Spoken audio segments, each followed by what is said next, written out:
Az Iván Szárics Műszaki Iskola idén is megszervezte hagyományos versenyét, amelyen egy szakbizottság döntött arról, hogy a diákok által kivitelezett alkotások közül melyik a legjobb. Most 28 csoport indult, jóval kevesebb, mint az elmúlt években.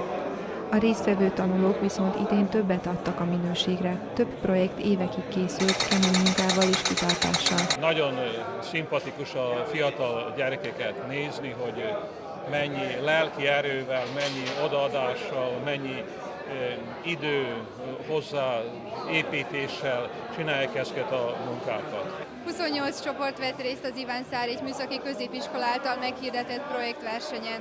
A Himalája elnevezésű munkát ítélték a legjobbnak. A diákok 3 évet dolgoztak az alkotáson.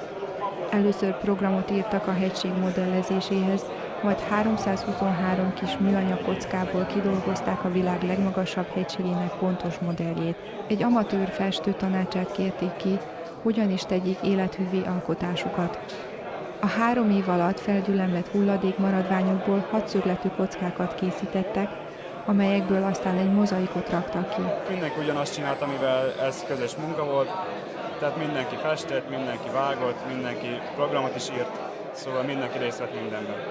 A Himaláján kívül a diákok a többik között egy mobiltelefonos riasztórendszert, internetes rádiót, robotot, valamint tésztahidakat is készítettek. Projektjeiket az épület dísztermében ünnepélyes keretek között mutatták be, és átvették a dicsérő leveleket is. A diákok alkotásai megtekinthetőek az iskola földszinti konferenciatermében.